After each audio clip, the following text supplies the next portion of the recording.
اس کے بعد اصل میں آیا ہے جو کروشل سٹیج ہے. میں نے عرض کیا تھا کہ سب سے زیادہ جو ہے جو فیصلہ کن بات ہے وہ یہ ہے کہ کب اور کیسے پیسو ریزسٹنس ایکٹیو ریزسٹنس میں تبدیل ہو. یہ ہے انتہائی کریٹیکل، انتہائی فیصلہ کن مرحلہ.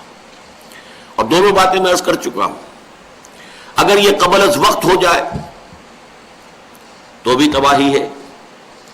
ابھی آپ کی طاقت اتنی نہیں تھی، ابھی تربیت کی وہ کیفیت نہیں حاصل ہوئی تھی، ابھی سم و تعاقت کی وہ کیفیت ابھی حاصل نہیں ہوئی تھی، تعداد ابھی اتنی نہیں تھی، لیکن آپ جلد بازی میں اقدام کر بیٹھے، نظام کو، ایگزسٹنگ سسٹم کو چیلنج کر دیا. ظاہر بات ہے اگر خلوص اور اخلاص کے ساتھ یہ غلطی ہوئی ہے تو اخروی جو اس کا اجر و ثواب ہے وہ محفوظ رہے گا، لیکن دنیاوی اعتبار سے وہ انقلابی جدوجہد ناکام ہو جائے گی. لیکن دوسری طرف یہ بھی ہے کہ اگر اس کا وقت آ گیا ہو، میچور ہو چکا ہو وقت، اور پھر قدم نہ اٹھایا جائے تو یہ بھی گویا کہ ایسے ہے کہ as if you miss the بس نکل گئی، اب کھڑے رہیے آپ. تو اس وقت کا احساس بھی صحیح ہے کہ ہونا چاہیے وقت پر، اور بر وقت اقدام بھی ہونا چاہیے، لیکن قبل از وقت اقدام نہ ہو. اب یہاں یہ بات نوٹ کر لیجئے کہ یہ فیصلہ نبی اکرم صلی اللہ علیہ وسلم کی اس انقلابی جد و جہد میں اللہ تعالیٰ نے کیا ہے، لہذا وہ ہر خطا سے پاک ہے. آئندہ جب بھی کبھی یہ قدم اٹھے گا تو ظاہر بات ہے کہ جو بھی اس وقت کی انقلابی جماعت ہوگی، اس کی جو قیادت ہے، اس کا اجتہادی فیصلہ ہوگا. یہ اجتہادی فیصلہ جو ہے اس میں خطا کا بھی امکان ہے اور اس میں صحیح اور ثواب رائت کے پہنچ جانے کا بھی امکان ہے، لیکن ظاہر بات ہے کہ خطا کی شکل میں بھی اخروی ثواب محفوظ رہتا ہے اگر خلوص اور اخلاص کے ساتھ سارا کام کیا گیا.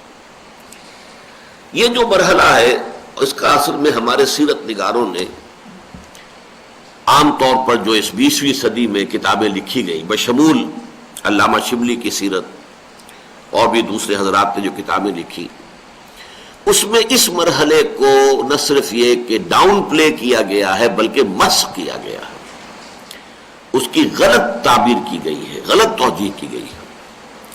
اس لیے کہ مغرب نے ہمارے خلاف پروپیگنڈا کیا تھا کہ اسلام تو تلوار سے پھیلا ہے، یہ بڑا خونی مذہب ہے، یہ تو بوئے خون آتی ہے اس قوم کے افسانوں سے. محمد عربی نے تو تلوار کے ذریعے سے اپنے دین کو پھیلایا صلی اللہ علیہ وسلم. میں آپ کو بتا چکا ہوں ٹوائن بی کا جملہ، Muhammad failed as a prophet but succeeded as a statesman.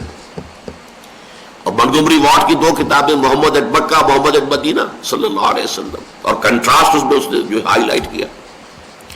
لہذا ہمارے ہاں سے کچھ لوگوں نے بڑا اپولوجیٹک انداز اختیار کیا، معذرت خواہانہ. نہیں نہیں نہیں نہیں، حضور نے تو صرف دفاعی جنگیں لڑی ہیں، وہ تو کفار کی طرف سے اقدام ہوا تھا، وہ حملہ آور ہوئے تھے، وہ مکے سے چل کر 1000 کی فوج لے کر نکلے تھے، یہاں سے تو صرف دفاع ہوا ہے، کوئی اقدام نہیں ہوا. یہ بات 100% غلط ہے. ایک تو انقلابی جدوجہد کے حوالے سے ایک منطقی جو تقاضا ہے اس کو سمجھ لینا چاہیے. یہ تو اس انقلاب کے داعیوں کا کام ہے کہ وہ اقدام کریں. اصل میں جو بھی ایگزسٹنگ سسٹم ہوتا ہے، پولیٹیکو سوشو اکنامک سسٹم، وہ تو سٹیٹس کو وہ چاہتا ہے، وہ نہیں چاہتا کوئی تبدیلی آئے. لہذا فرض کیجئے کہ جب مکے سے لوگ چلے گئے، حضور چلے گئے، صحابہ کرام چلے گئے، تو ایک طرح سے یوں سمجھیے کہ ان کے سر سے بلا ٹل گئی. لہذا ان کی طرف سے ابھی کسی اقدام کا سوال نہیں تھا. اگرچہ یہ نوٹ کر لیجئے، عام اصطلاحات کے حوالے سے بتا رہا ہوں آپ کو کہ ایک ہوتے ہیں ڈوز، ایک ہوتے ہیں ہاکس. ہر معاشرے میں، ہر ملک میں، ہر انتظامیہ میں اس طرح کے لوگ ہوتے ہیں. پینٹاگون میں بھی، امریکہ کا جو ادارہ ہے اس میں بھی ہاکس بھی ہیں، ڈوز بھی ہیں. کچھ لوگ ہوتے ہیں جو کہتے ہیں نہیں بس آگے کا بڑھو، اقدام کرو، کچل دو، ہر مخالفت جو ہے اس کو جو ہے تہس نہس کر کے رکھ دو. کچھ لوگ ہوتے ہیں نہیں بھائی مصلحت دیکھو، ذرا حالات کو دیکھو. اور یہ میں اس کو محاورے کی زبان میں کہہ رہا ہوں کہ اگر گڑ دے کر مارا جا سکتا ہو تو زہر دینے کی کیا ضرورت ہے. تو یہ ڈوز اینڈ ہاکس کی ایک کشمکش جو ہے مکے میں جاری ہو چکی تھی. ابو جہل جو ہے وہ ہاکس کا سرغنہ تھا، عقبہ ابن ابی معیط تھا، اور لوگ تھے، نضر ابن حارث تھا، اور لوگ تھے. یہ تو اس پر اصرار کر رہے تھے کہ ہمیں محمد کا تعاقب کرنا چاہیے صلی اللہ علیہ وسلم، اور ان کے نزدیک اس فتنے کو بالکل کچل دینا چاہیے. انہیں وہاں موقع مل گیا تو نہ معلوم کیا شکل اختیار کر لیں، کس طرح سے یہ پھر کوئی اقدام کر بیٹھے. لہذا ہم پریمپٹ کریں، ہم جاگے جائیں، تعاقب کریں، پیچھا کریں اور مدینے ہی میں جا کر ان کو ہلاک کریں. لیکن دوسری طرف ڈرز بھی تھے. ان ڈرز میں ایک بہت نمایاں شخصیت تھی عتبہ ابن ربیعہ کی. وہ چونکہ بہت سینئر آدمی تھا. یہ عتبہ خسر تھا ابو سفیان کا، ہند کا باپ عتبہ، اور یہ سینئر لوگوں میں سے تھا.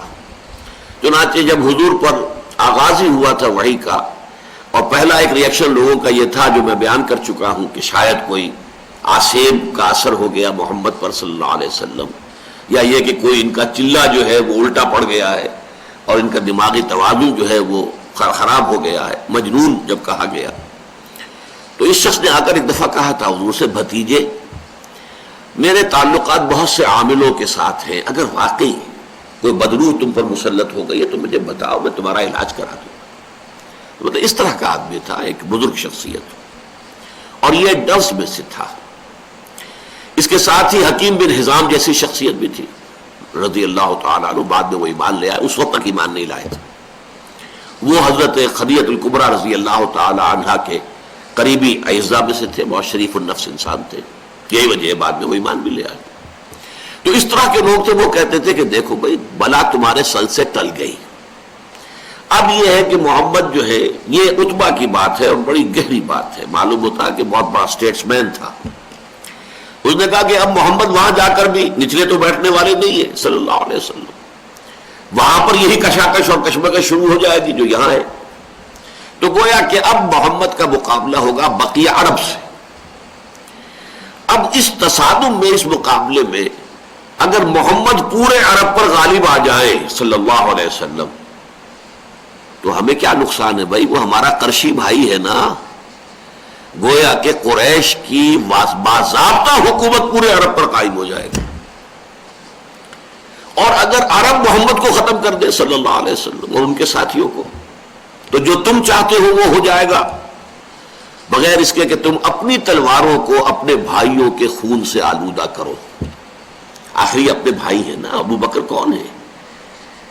بنی تیم کے ایک فرد ہیں، قریش قرشی ہے. عمر کون ہے؟ بنو علی کے ایک فرد ہے، قرشی ہے. محمد خود کون ہے؟ بنو ہاشم میں سے ہے. ان کے ساتھ حمزہ ہے، کون ہے؟ عبد المطلب کے بیٹے ہیں. یہ ہمارے اپنے بھائی بند ہیں. تو ہم اپنی تلواریں جو ہے ان کے خون سے رنگین کریں، کیا فائدہ؟ اگر یہی کام آن اور بہاف بقیہ عرب کر دے فبہا.